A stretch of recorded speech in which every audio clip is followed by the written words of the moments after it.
state. Now, what would be your guess of the very first law in Oklahoma? It would be the complete opposite of everything you've heard so far.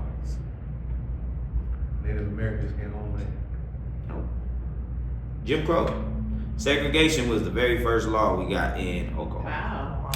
So it went from nearly a black and Native American state to segregation being the very first law. Now, by 1911, what is happening with a lot of these properties is Native American territory is being sold all over the western part and Midwest of the United States.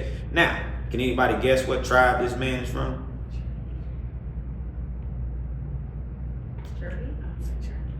Trick question. He's actually Kiowa. But the reason being is, do you think that one Kiowa man could sell land in all of these different territories? No. No, because the Kiowa don't live in all those different territories. But what was actually happening is, again, there were lands in Oklahoma that could only be owned by Native American people unless they decided to sell it. So there's sovereign citizens here. So a lot of the Klansmen who came into Oklahoma figured out that there was a federal law that said that women couldn't own land unless they were married. So if they just killed a husband, the wife has no choice but to marry them, otherwise she loses all of her property. So a lot of Klansmen that on lists as Klansmen in the early 1900s, they become Native American people within 2 years of moving to Oklahoma. So the founder of Tulsa did the exact same thing. He was a Klansman in 1918, and then in 1919 he was a Cherokee. So by doing that, any crime that they commit, they cannot be prosecuted by city and state. But also, as a Cherokee, I can buy land in Cherokee Nation. Whereas, even me, so like just being, like if you take the Native American part of my family out, just as an African American man, I could not buy land right here back then, unless the Creek wanted to sell it to me. It's the only way I could get it. So, once I become Creek, I have the right to this land just like any other Creek Native would have right to the land. So that's how a lot of land in Oklahoma started to change. Now, if you look at this, number one, if we could bring anything back, I would say these prices to get an acre for $19.14 would be amazing. But buying land in Oklahoma back then was like playing the lottery. There was oil all through Oklahoma. So if you bought an acre of land for $19.14 and it had oil on it, you're an instant millionaire. But that's only if you can pay for that yourself. Because you most likely don't have any oil derricks, you don't have any oil workers. So guess what you have to do? You have to contact one of the oil barons, and then the oil barons have to build those on your land, and probably will not negotiate a very fair price. Right. So back then also, Native American people and African American people were deemed to be quote unquote too stupid to control their own dollars. So they had to hire what was called a white guardian at the time, and that guardian was supposed to protect your wealth. But they could charge you anywhere up to 50% of what you make. Wow. So did anyone here watch Killers of the Flower Moon? It's like 3 pieces movie. Yes, an incredibly long movie, but it's a very good movie to watch, specifically if you live in Oklahoma, because Osage territory is Pawhuska, Oklahoma. It is literally about 25-30 minutes north of where we are now. But what was happening back then is the Osage watched what the other tribes were going through. So the Osage changed their rules to say you couldn't buy Osage land at all. You had to inherit the land. So the gentleman in the movie is William Hale. William Hale decides that, okay, I'll tell my nephew to marry into the family. His nephew, Ernest Burkhalter, marries into one of the wealthiest Osage families. And then they start to kill all of her family members. Because every time someone dies, she inherits their property. The ultimate goal is, once all the family is dead, the husband is going to kill his wife, and then he's the last of the Brown family left. He would inherit all of their properties. So they get caught right before they kill her. Oh. Do we know what happens to the kids though? Because after that movie, I was wondering, like, did the fathers end up killing the kids so that they don't? Okay. But they do end up in an orphanage. Now this orphanage, a lot of them ended up in orphanages, but the orphanage was called the Sand Springs Homes. And the Sand Springs Homes was founded by a guy named Charles Page. And according to this, Charles Page was a Klansman. So even though it's Pawhuska, Oklahoma, William Hale's best friend was Tate Brady. Tate Brady is the founder of Tulsa, Oklahoma, but also the chairman of the Klan in 1918. Wow. So a lot of these histories go together. What the movie also does not say is what happens to the oil property after William Hale and Ernest Burkhalter to get arrested. It goes to J.P. Getty, Sinclair, and the Phillips Oil Companies. Wow. So Phillips 66, Texaco. Who else got it? 7-Eleven, and then Sinclair, the one with the green dinosaur. So they still get their oil from Oklahoma to this day. Wow. If you ever go to the gathering place, if you look on the other side of the river, Yeah. those are Sinclair and Phillips oil tanks. So I was a petroleum engineer, unfortunately, for a while. So yeah, we built a whole lot of those tanks. But the movie does not say that part. The Osages do still get a royalty for the oil that's on their property, but it's less than 25%. Wow. So most of their oil revenue leaves. Now, Charles Page had an orphanage where he predominantly adopted Black and Native American kids. Can anybody guess why? Land, oil. They had land rights. And so if you can adopt them before they turn 18, you're now their dad. And so any property that they have before they turn 18, it belongs to you.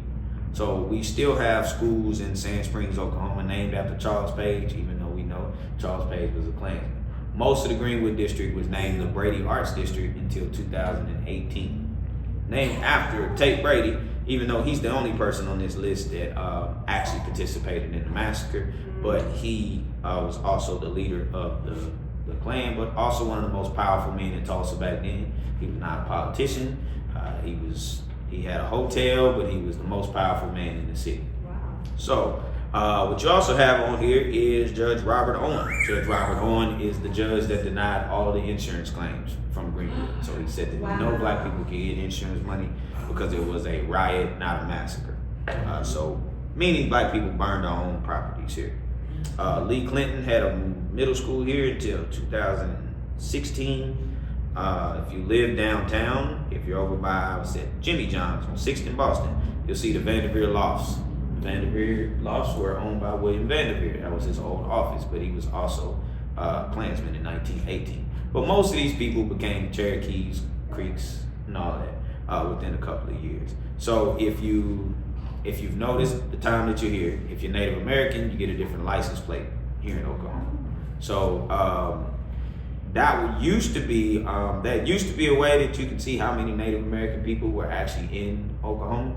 Until I had seen this study and it said that Oklahoma's population as far as Native American people is less than 19%, even though over 28% of the drivers in Oklahoma are Native American.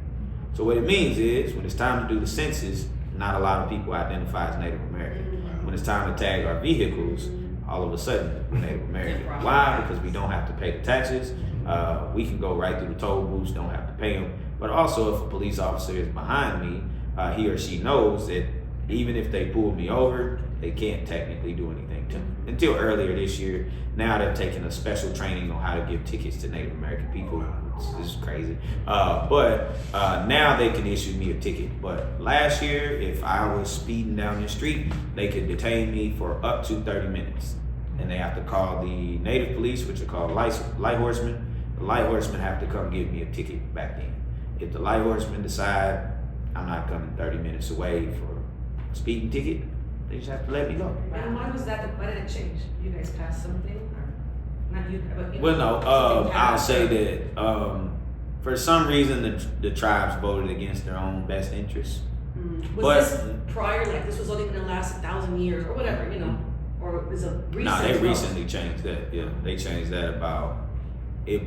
I think the vote was last March. Yeah, March of 2024, and then it went into effect this year. And is this a national voting, or is this Just Oklahoma. So like tribal members are the only people who can vote on stuff like that. It makes you wonder who's getting the cut, like, you know, who. And they probably convinced them that you guys are losing revenue if we ain't got enough time to get there.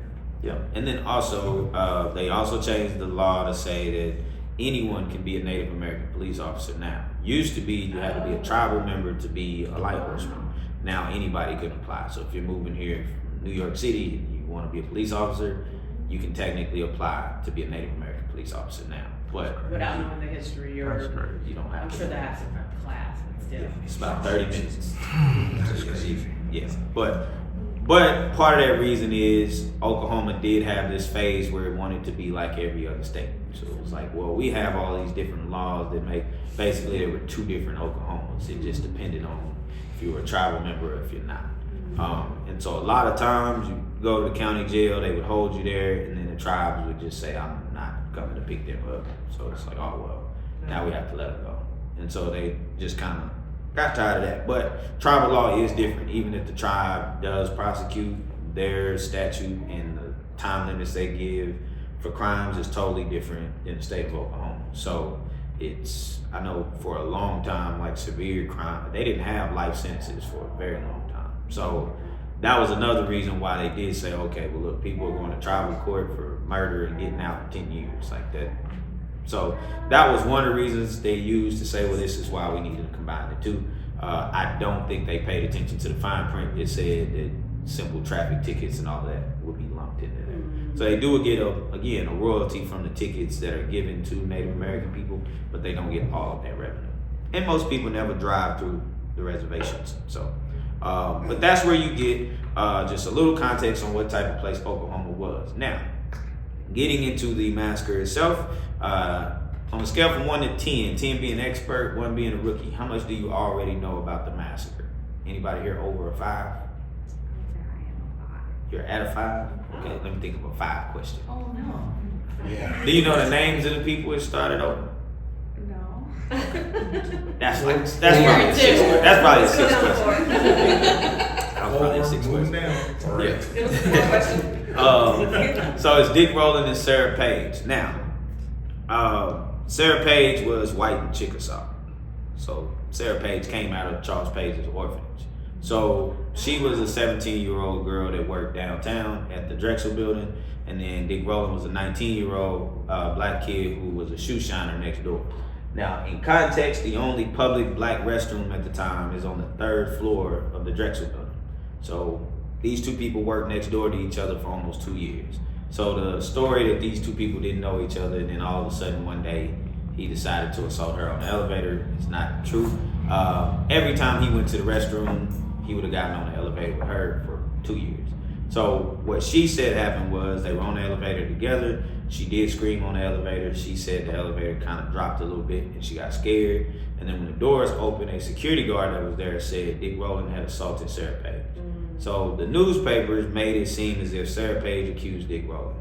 So then Sarah Page does stay inside of the Drexel building. Dick Rowland runs out and comes home. He used to live right in the middle of the baseball stadium. Wow. And then the next day going to work is when he got arrested. So they then brought Sarah Page in again and basically tried to convince her to say Dick Rowland had assaulted her. So for almost 4 hours they interrogated her, and the entire time she kept saying, well, he didn't do it. Now, she ended up writing a letter saying Dick Rowland didn't assault me. So even though the sheriff at the time was a Klansman, he had to make the choice to either keep Dick Rowland inside the courthouse, knowing that there was a mob of over 1,000 white men who had just shown up and they wanted to lynch Dick Rowland themselves. Because they're reading the newspaper that says that this black kid is getting away with assaulting Sarah Page. So the sheriff put him on a train and sent him to Kansas. That's where he ended up. And then Sarah Page jumps on the train and also goes to Kansas. Nothing against Utah, but Dick Rowland moves to Utah, and then Sarah Page also moves to Utah. People don't just randomly move to Utah in my lifetime. I don't know about back then. But more than likely, at minimum, they were probably friends. At maximum, they were probably dating. Dick Rowland's family do still live here. They say that those two people got married in 1923. I'm honest in saying I've never seen his signature before the massacre, so to say that that's the actual one, I don't know. But we do know he's alive. He was alive. He Okay. never died during the massacre. He was not here when any of that happened. Okay. I guess one of the biggest faults of Tulsa police is when the mob showed up, at no time did they tell them Dick Rowland was not in the jail. So this mob is thinking he's inside this courthouse, they're gonna break in, they're gonna lynch him. So at the same time, a group of black men find out that there's a mob there to lynch Dick Rowland. So 160 of them go all the way down to the courthouse to try to protect Dick Rowland. So when they get there, one white gentleman tried to take a gun from one of the black men. Most of the men in Greenwood fought in World War I, so they still had a lot of the guns. So when they got there, a fight broke out while they were there. No one was shot at that time, and then the Greenwood people turned to come back to Greenwood, and then the mobs followed them here overnight. But neither group knew that Dick Rowland was not in the courthouse. So just Tulsa police just saying, hey, we've already gotten rid of him. He's not here. Could've changed the course of It could everything. have. Now, in opinion, they probably would have burned Greenwood anyway. Maybe not that day. But what was taking place at the time is most white Tulsans back then didn't come into Greenwood, but a lot of black people went into Tulsa. So quite a few black people still worked in Tulsa, even though they, in today's money, they would be considered millionaires. But they did it because they were like, well, if we don't go work, they're gonna wonder where we get our money from. So a lot of people still worked in Tulsa. But this was a lot of the mob's very first time ever coming into this area. So their nickname for it was Little Africa. They assumed people here lived primitively and didn't have anything. So to come in and see 3-story buildings and you're seeing 2- and 3-story homes, they've got nice cars and furniture like that. The people who burned Greenwood were also poor Tulsans. So they're looking at it like, wait, they got all of this, you know? So that's where the massacre actually starts. The first homicide takes place 2 doors down at the U-Haul building. That gentleman was shot twice in the back, and then they set his body on fire. From there, they cut through the field to where Dick Rowland's house was. He wasn't there. Set that house on fire. Then they go over to Mount Zion Church, and that's where a group of about 100 black men barricaded themselves in the church, and they were shooting anybody they saw. So then the mob mounted a machine gun over there, shot up the church, and set the church on fire. Now, this is the first time in U.S. history that an airplane had been used to bomb Americans by other Americans. It had never happened before here. Anybody willing to guess the last time it happened? Oh, it's happened one more time. In Philadelphia. 1985. The move bombing in 85? 85. It's before my time, but it was. I graduated high school in 85. So yeah, 1985. The move bombings in Philadelphia. It's the only 2 times in U.S. history that an airplane had been used to bomb Americans by other Americans. So what that ended up doing is May 31st, it was a gunfight. These World War I veterans were able to defend Greenwood on May 31st. When the plane was brought in overnight, there was really nothing they could do at that point. They were not military planes. Actually, the planes belonged to Tate Brady, the first 2 they used. They would pour kerosene over the tops of the buildings and then basically drop Molotov cocktails on top of them. So if you're familiar with kerosene, if you throw water on the kerosene fire, just amplifies the fire. So at this exact same time, the National Guard did arrive here, but they actually blocked off all the borders of Greenwood so that black people could not escape, quote unquote, for our own safety. Then every black person who was not killed was actually put right here on this street, Archer Street, and walked all the way down to an internment camp. The internment camp back then was called Convention Hall. Can anybody guess who it was owned by? Tate Brady. It was called the Brady Theater. It's the old lady on Brady. It's called the Tulsa Theater now. But What year are you talking about right now? this is 1921. So you can also, when we walk, we'll actually see the Brady Theater. You can still see Brady's name on it. They didn't power wash his name off, so it's faint, but you can still see it. But that is where the first internment camp was. The second was McNulty Park, which was a baseball stadium. So it was not here. The baseball stadium was over where the Home Depot is on Elgin, downtown, which is right next door to where they discovered the 3 mass graves. So that's why the mass graves are so close to Home Depot. Now, the internment camp here worked very, very similar to the concentration camps that were used in the Holocaust. Can anybody guess how so? How would that happen? Separated the men and women. Yeah. Separated you. If you needed to go to the restroom, you needed a green pass to go to the bathroom, you needed a red pass to take a shower or a bath, and you needed a police protection tag that you would wear on your shirt anytime you went outside. Now, part of the reason is, did any of you know that the American government helped the Jewish community get reparations for the Holocaust? Did y'all know that? Now, what was one of the reasons they helped? America had to help. Because Adolf Hitler himself said he got his idea from studying American slavery, Jim Crow, and the treatment of black and native people in America. So by him saying that, the Jewish community was able to say, well, look, you gave him the blueprint. Now, the Holocaust happened almost 30 years after Greenwood. But if you were inside of his concentration camps, you needed a pass to go to the bathroom, you needed a pass to take a shower, you wore a police protection tag or a gold star anytime you were outside to identify you as one of the people from the concentration camp. So he was using these same models. Now, did he use Tulsa specifically? Maybe not. because this is all a part of what's called the Red Summer, which goes from 1917 to 1924. And in that time period, there are 37 black towns that are burned the exact same way, and the exact same blueprint is used. So if you had to think about the cities with the most black poverty, what are some cities that come to mind? Across the country or Across the country. Los Angeles? Had Black Wall Street. Chicago had one, Detroit had one, Philly had one, DC, Atlanta, Raleigh, North Carolina, Durham, North Carolina, Elaine, Arkansas, Little Rock, Arkansas, Memphis, Tennessee. All of them had prominent black districts. And the reason they did is that the model all comes from one black man from Tennessee. Y'all know who Robert Church is? Do they teach y'all about Robert Church in Tennessee? Oh, see, hey man, so Oklahoma schools ain't so bad. All right, so Robert Church was the very first black male millionaire in the South after emancipation. So after slavery was abolished, he was the first black millionaire. So he originally was in the Knoxville area. He moved to Memphis.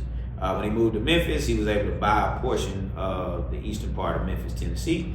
And that's where he made Beale Avenue, which is Beale Street now. So that was built by Robert Church. Robert Church was also the person who created the model. He said that you needed these 5 pillars to make a successful community.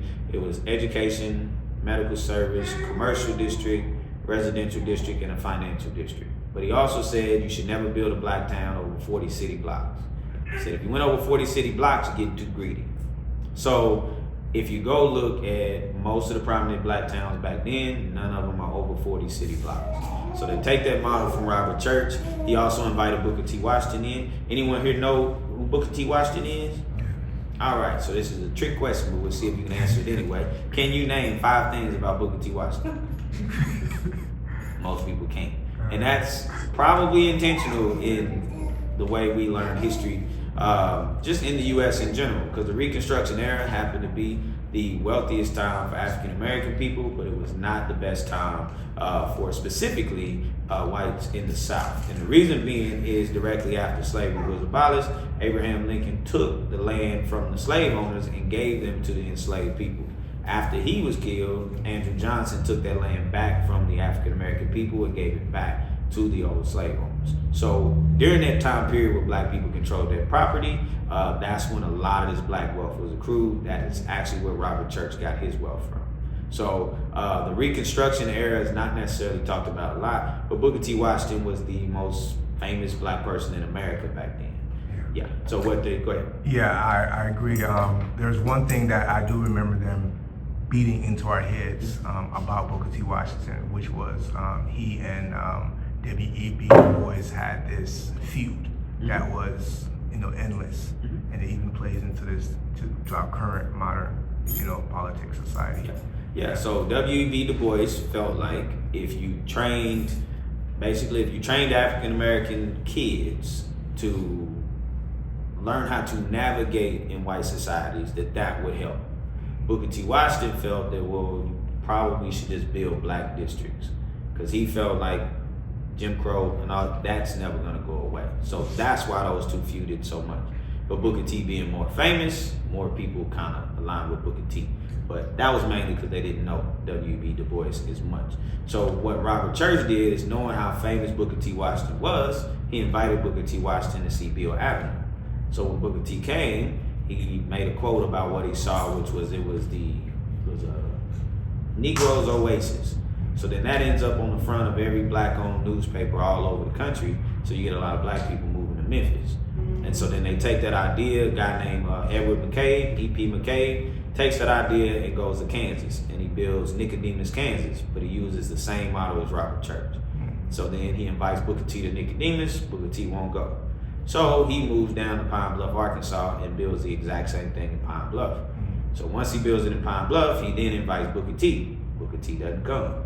So he decides, we'll start a school and we'll name it Booker T. Washington, because he loves education. So they started Booker T. Washington High School.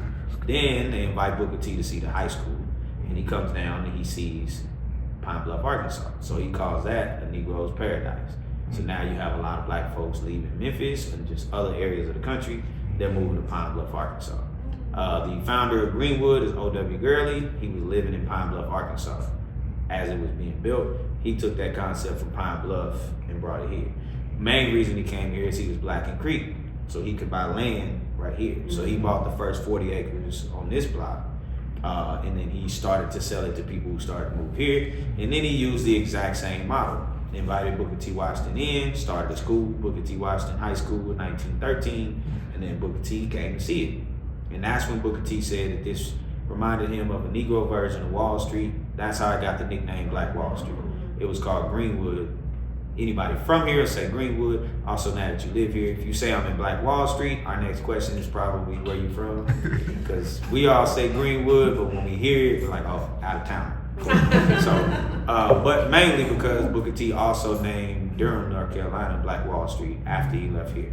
So that was a way to differentiate the two.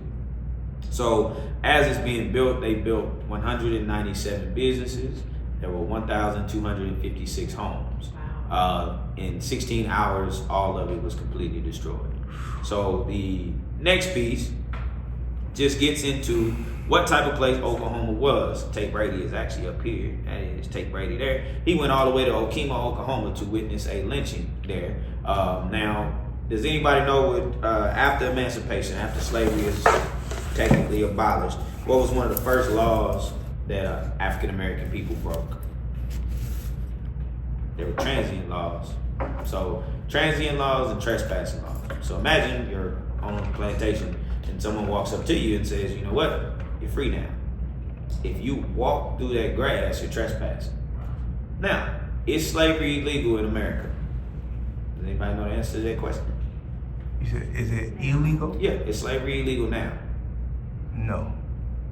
No, not the 13th Amendment. No, 13th Amendment does not say slavery is illegal. It says slavery is illegal until a person commits a crime. Yes. Once you commit a crime, slavery is completely legal. Facts. So that's where you get the chain gang and the prisoner leasing system. So what was happening back then a lot of times is if a black person broke the law, being transient, just having nowhere to go was against the law. If you walked through an area that did not belong to you, if it was privately owned, a trespassing violation can get you put right back into slavery.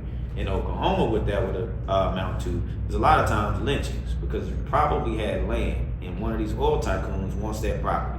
So you can either give me the property or you'll be sentenced to death. This lady, Ms. Lawrence, did not give up her property. Her husband was killed, so she was just her. She refused to marry a Klansman, so her and her son were convicted of trespassing 3 days later. And then they were taken to Okemah, Oklahoma in 1911, and that's where they were lynched. So it's actually 2 people on that road. And and Tate Brady was there to witness it. The guy who owns the orphanage. No, that's the guy who founded Tulsa, Oklahoma. That's crazy. So that was taking place throughout Oklahoma. So it went from nearly a black and Native American state to being a place that has over 76 documented racial terror lynchings. So the Klan was very prominent in Oklahoma, specifically Tulsa. So believe it or not, the last time we had a major KKK parade was 2001. Wow. I remember because I went to that one, my mom took us, and my head basketball coach was actually marching in that. Wow. And I still remember one of the Klansmen had on a pair of Jordans, and I remember thinking to myself, like, wearing Jordans? He got Jordans. And I asked my granny, I was like, well, he got on Jordans. She said, baby, everybody like Michael Jordan. I still remember that to this day. But it was, they used to do it right downtown by the Hyatt, off 2nd Street. So it was something that now they did have tons of police out there. If they were on horseback, they couldn't wear their hood. But if they marched, if they walked, they could wear their hood. Oh. But they always did it. And so it was something that they had done for years. And it was because Tulsa was the Klan headquarters back then. Mm-hmm. Same way Stone Mountain was the headquarters in Georgia, Tulsa was Oklahoma's Stone Mountain. So you had Klansmen that would come here from all over the region to go to these different conventions and stuff like that. So even in this time period, that was one of the things that Tulsa used back then to not have to take ownership over the massacre. It was like, well, there was a big Klan rally here about a week before the massacre. How do we know that the people who burned it weren't them? It's like, because they didn't. But that's where that comes from. So then, during the massacre, most people think that this history was hidden from people. You don't hide it by putting it on a postcard and sending it to people all around the world. It was not talked about on a grand stage, but it was something that a lot of writers themselves used to pass around. Now, one of the biggest mistakes made during the massacre from our side, from Greenwood side, is we didn't document the names of the people who participated in the massacre. So there was an old saying that my granny used to say all the time, and she would say that you never met a white man named Clan. And the reason she would say that is she would say, back then they blamed the Klan for everything. She said, well, here was the thing. If you blame the Klan for everything, the individuals who actually did it don't have to take accountability for anything that they did. And the example she would give still gets people to this day. So I'll ask you, do you know who Roy Bryant and J.W. Miller is? Anybody know who those two people are? You ever heard of those people? All right, what about Emmett Till? Yes. Okay, Roy Bryant and J.W. Miller killed Emmett Till. Oh, yeah. Who did you think killed Emmett Till in your brain? Clint. Klan, a white man. So literally, people grew up thinking that he was killed by a white man in Mississippi. Do you know how many? That's true. So the people who actually did it were able to mask themselves amongst everybody else to say, yeah, he was killed by a white man in Mississippi. So Roy Bryant, before he died, after he died, there was a black man who said that he was friends with Roy Bryant. Did not know Roy Bryant was the one who killed Emmett Till. And it's not as if Roy Bryant would be like, man, hey man, you know what I did when I was 30? There was no way he would just do that. It's the exact same thing with the massacre itself. This man that's in this picture standing over this prominent black doctor that I'm going to talk about, it's not as if that man would see this picture and say, man, that's me. He would just look at it and say, oh, well, that's terrible. And that would just be the end of it. So not documenting any of those names also made it to where these people were able to get away with what they did. Now, in order to show what they did, they turned these into postcards and sent these pictures to friends and family. Because even back then, they knew how massive Greenwood was. It was the wealthiest black district in the U.S. It was the wealthiest black district in U.S. history. So that's why these take place. Now, the person under the sheet, there are two versions of this picture. One has his face uncovered, one has his face covered. I don't use the uncovered one, but if you are a Googler, it does exist. That is Dr. A.C. Jackson. Now, did y'all learn about Dr. A.C. Jackson in Tennessee? See? So he actually went to school at Meharry Medical School, one of the first black medical schools in Tennessee. He was the top black doctor in the country, and he was one of only 5 doctors that had a license to practice on black and white people. He worked with the Mayo brothers before he moved here. His title was the most capable Negro in America in medicine. So he's the top black doctor in all of the U.S. He trained almost 80% of the doctors who practiced in Tulsa, Oklahoma. That was black and white. So what happened to him is he was inside, he was at the internment camp, helping people who had been shot or burned. When he went home, 2 teenagers came to his house, marched him out of his house, and then shot him in the street. After he was shot in the street, he was left there to die. That's where he ended up dying the next day, is when this picture of him was taken, and it was just written on there, Negro slain in Tulsa riot. Didn't actually talk about who Dr. A.C. Jackson was. The only reason we know what happened to Dr. A.C. Jackson is his neighbor was actually a wealthy white doctor. And that doctor is the one who told the police they shot A.C. Jackson. And the reason he was saying that is not only did A.C. start the first black-owned hospital here in Greenwood, he also worked in Tulsa's hospital. So this doctor is saying they just killed the best doctor we have in the city.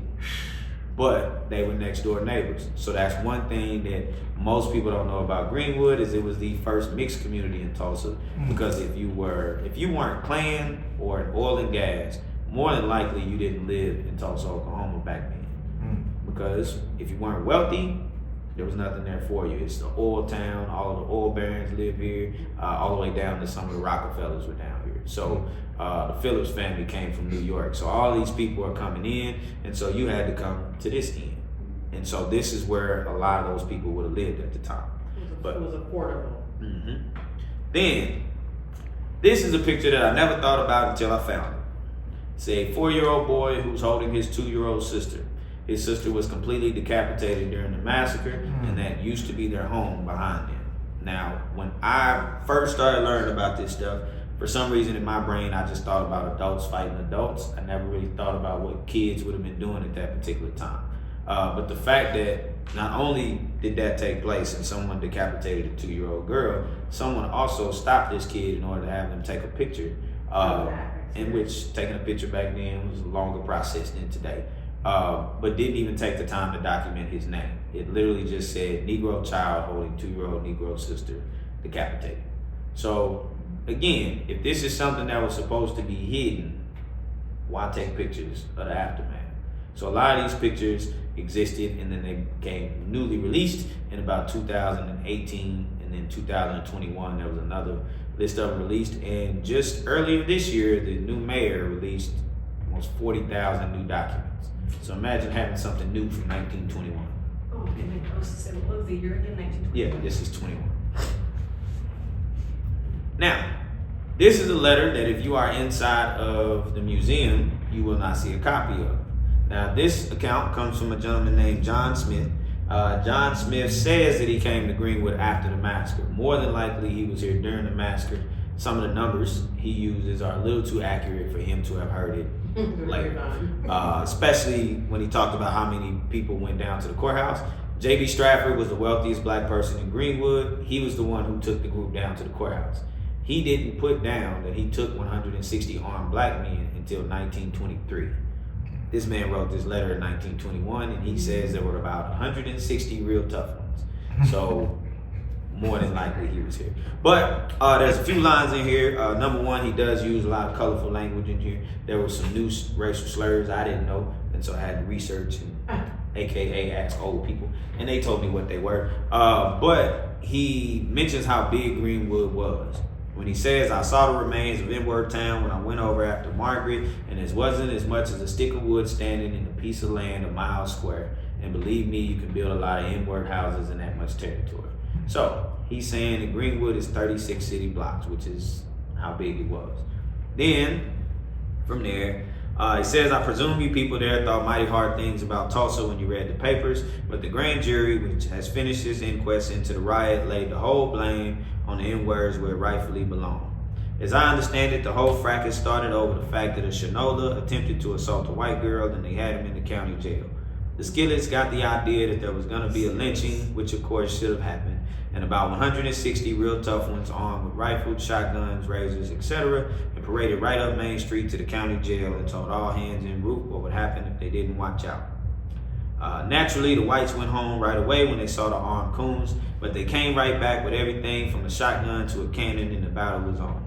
It raged for hours right up in the business section, and it was about 3 a.m. before they had the coons chase back to N-word town. Then the fire started and they swept the black belt clean. Not a house or a barn or even a church being left. When the riot assumed large proportions, the white folks tried to round up the coons and put them in Convention Hall, which holds 5,000 for protection, but every time they would approach an N-word house, they would be fired upon from within, and the only way to get them out was to fire their houses, which of course was done, and when the house would blaze up, the coons would run into the next, etc. They tell of about 100 N-words barricading themselves in an N-word church and shooting every white they saw. It was necessary to mount a machine gun to get them out of the church, but they came quick when the machine gun started to spit. When the church burned, there was explosion after explosion from the ammunition that the coons had stored away, proving they were looking for trouble. When Convention Hall was full of shines, they took them over to the baseball stadium. And when it filled, they used the fairgrounds, so you can imagine there are some N-words in that town. There are actually more N-words in Tulsa, or rather there were, than there are people in Olean, so you can see how bad the fight must have been. So to pause there, that was what he did show in this particular letter. Whenever he makes a mistake, down here he crosses out his mistakes. But up here, that wasn't a mistake in wording. To say that there are actually more N-words in this town, or rather there were. So there were over 10,000 people in the district. After the massacre, they arrested over 8,000 black people. The witnesses say that it was well over 300 people who got killed. So for him to, in real time, adjust that and say, well, or rather there were that many people, that's not a mistake. Then he says, now that it is over and everything is quiet again, I understand the whites are going to rebuild N-word town, and if they do, I'll always say the shines went out, for N-word town was a pretty rotten place before anyway. Now, what he's talking about is when the federal government, so Killers of the Flower Moon taught you that the newly formed FBI are the ones who solved that case. The last Osage murder happened 3 weeks before Greenwood was burned. So the FBI was still in Pawhuska, Oklahoma at the time that this was burned. So what ended up happening is when the federal government asked what happened, they found out what happened slightly, and then the Tulsa government said, well, look, we'll help them rebuild. Like, it's our fault, we're gonna help, we should have protected it, blah, blah, blah. The moment the federal government left, they were like, oh, well, not gonna do it. So the same people who said that they would help were Tate Brady, it was Mayor Evans, who was also a Klansman, it was Chief Gustafson, who was a Klansman. All of these people said that they would help, but never actually gave a penny to the district. But that's what he's referring to there. Then he says, the grand jury decided that the riot was caused by black agitators who had been in N-word town for quite a while before the riot, and the fact that all the coons were well armed and had plenty of ammunition bore out the verdict. The whites had to break into the sporting goods stores to get in town to get weapons to fight them. If I had been there, I would have been well prepared, for I have in my arsenal my double-barrel shotgun, Joe's pump gun, 45 Colt, and about 100 shells. I have a couple Tulsa papers issued during the riot, which I'll send you first chance I get. It'll give you a good idea of what really happened, and it sure was aplenty. At the present time, there are no N-words allowed in the streets of Tulsa without a green pass, which is issued to all having employment. The others are still at the fairgrounds under care of the Red Cross. The total coons killed in the riot were over 200, although the papers had it down to 30 odd. The Salvation Army alone buried 68, and the morgues were just overcrowded with them. The line that stands out the most is probably the next. Of course, it is a shame that such things have to happen, but there's no way of preventing it that I know of. Abe Lincoln was a good old scout, but he never lived among N-words. I don't say slavery wasn't wrong, but no one can ever tell me that an N-word is equal to that of a white, for he is not. They are certainly the most treacherous, thieving, lying, dirty lot that ever drew breath, and I would be in favor of moving them all to Russia with their first cousin, Big Bill Haywood. Number one, why Russia? Number two, the irony in what he said is it actually is contradictory. So if he says treacherous, right?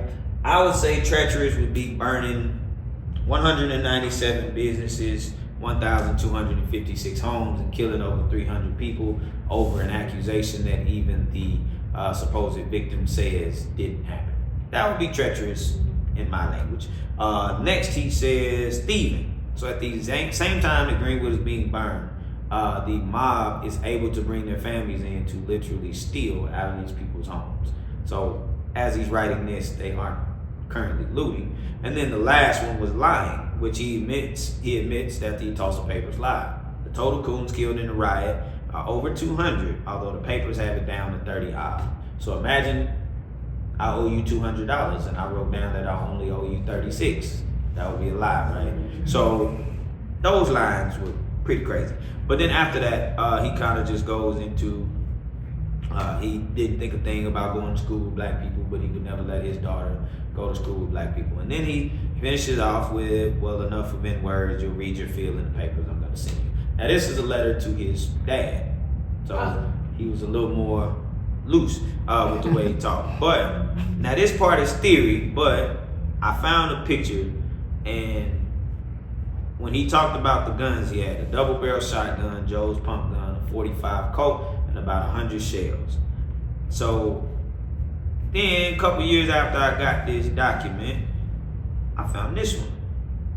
And this one's a little blurry, but the actual picture, this guy has a double-barrel shotgun, he has a pump gun, and he has a 45 Colt on his hip. There's actually a bronze monument of him at one of the parks. So when we go, you'll see it. And the pistol is actually very, very clear, and the double-barrel shotgun as well. Now, his name was John Smith. John Smith was rumored to be about 16 to 17 years old when he wrote that particular letter. So now, we don't know who this is. But when I saw it, I was like, the irony, the fact that he has all three of the weapons that this man said he had. And if it's his first time coming into Greenwood was June 21st of 1921, everything was already burned by then. So for him to know how large Greenwood was, how many blocks it went, all these different things, more than likely he was here before it was set on fire. But from there is where you start to get pictures like these. So this is a group of black men being arrested, going right down Archer. So it says captured Negroes on the way to Convention Hall during the June riot. This one is some of the rioters actually able to go get their families in order for them to loot. A lot of survivors said that they watched people wear their clothes out of their house, that they watched them take furniture, take money.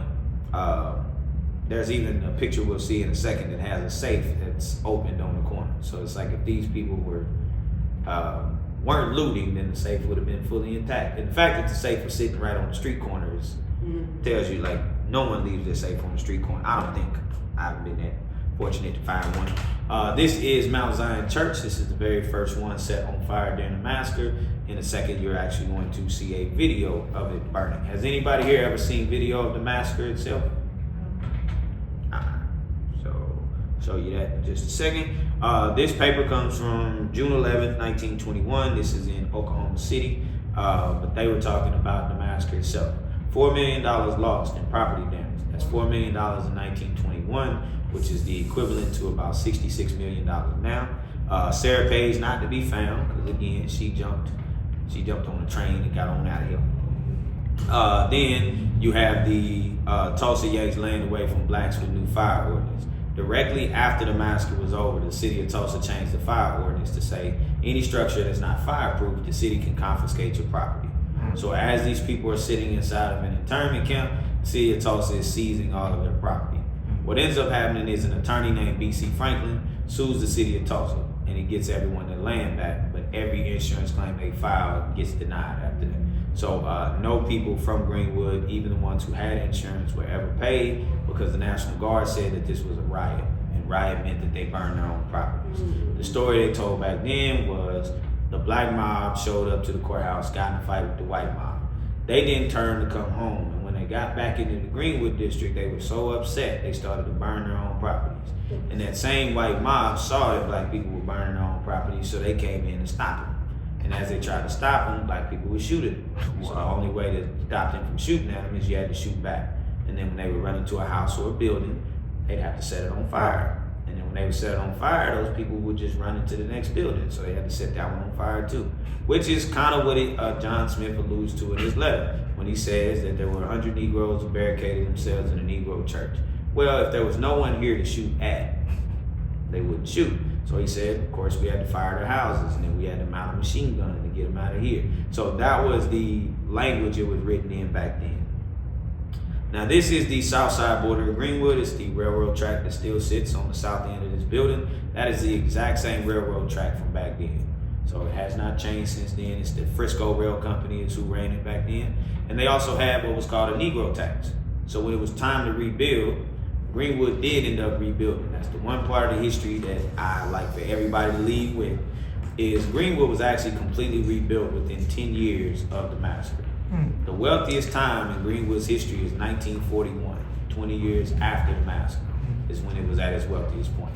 When it was time to rebuild, they had to use these same railroad tracks to get their material here to rebuild. Frisco Rail Company then said, well, you have to pay a Negro tax in order to use our railroad system. Which a Negro tax just meant whatever it cost to ship, you had to pay double if you were black. So they did pay double. So out of losing 197 businesses, Greenwood rebuilt 238. They lost 1,256 homes. They rebuilt 2,013 homes. They lost 36 city blocks. They rebuilt 40 city blocks. So it actually got a lot larger the second time they built it. That picture is from downtown where it says Little Africa on Fire, Tulsa Race Riot, June 1st. That is the 100 block. There's a particular one I'm looking for.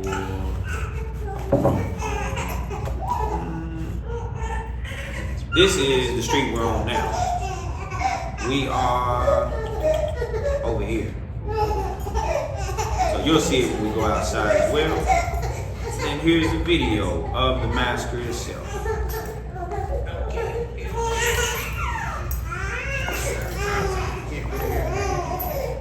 Question for you. So you keep mentioning internment camps, right? So, but in history books, our first was World War II, right? You know, you don't, and you're wording it the same way, but in history, it's like, so as someone who's teaching us this, you would say they were the same because it wasn't. the federal government who made these. Yeah, that. Military, you know what I mean? You know, Yeah. we didn't accuse, as an American, right? I didn't accuse African Americans of being spies. Yeah. You know, it's just interesting. So thank Yeah, you it's for sharing that with us. It's the same thing. I think the Yeah. only difference is that's why the National Guard didn't run the internment camp. But this video, actually, so the way they worded it is they weren't there. The internment camp was just where all these black people were put in the Red Cross. He even said in his letter that they were under the care of the Red Cross. But this is the block that's right across from us now.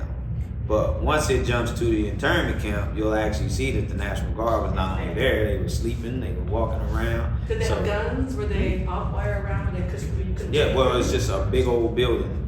So that's Convention Hall, the Brady Theater, or the Tulsa Theater now. But that's all these people are getting ready to be stuffed inside of this building.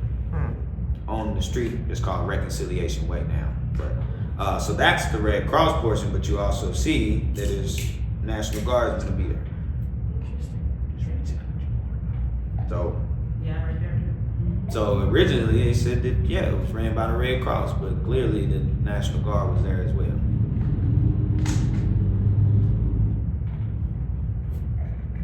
And that's one of the police protection tags you had to wear in order to go outside.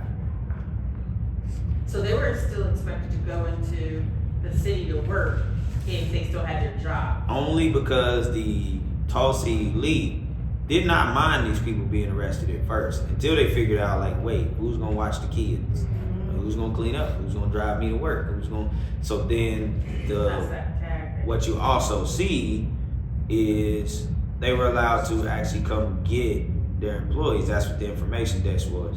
You had to prove that these people work for you, and then you could come check them out for them to go to work. And that's when they would get their police protection tag, but that only lasted during the day. So you had to be back before dark.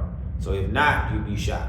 So quite a few people still had to go to work literally the next day. It wasn't like you're just fine. It's like, nope, still gotta go to work. But did they pay them still, I guess? Yeah, they did. Now, who's the most famous Jackson you can think of? Michael Jackson? This is Joe Jackson's great uncle. His name was Samuel Jackson, not Samuel L., just regular Samuel. But he had a funeral home here in Greenwood. It was here, he rebuilt it after the massacre. It was called Jackson's Funeral Home. It's now called Jack's Funeral Service. Tito Jackson was living here in Oklahoma before he died last year. He was working on a museum about his family's history here. So before they ended up in Gary, Indiana, Samuel Jackson lived here. After he left here, he went to Chicago. From Chicago, he went to Gary, Indiana. And that's where they all ended up. But a lot of famous black people, and specifically in that time period, a lot of those black millionaires, Madam C.J. Walker had a beauty parlor right on that side of the block. We'll actually walk past where hers was. Then later, Gary Morgan, after he invented the stoplight, he ended up down here for a little while. Booker T. Washington, George Washington Carver, all of them used to walk right up and down these streets. The next one is this. So at a time where, by American standard, women were not supposed to own land and businesses, there was a black woman who had a theater here. It was the largest theater in the Greenwood district. It was called the Dreamland. The Dreamland Theater was 750 seats, and it was the very first theater in Tulsa, Oklahoma to get air conditioning, meaning it would have been my favorite. But the Lula Williams did have this one. This one was burned during the massacre, so she completely rebuilt it after, and then it was torn down again in the 60s. But that's that. So, what actually happens to the Greenwood district? If you're a fan of cars, this makes a little sense. These are cars from the 50s.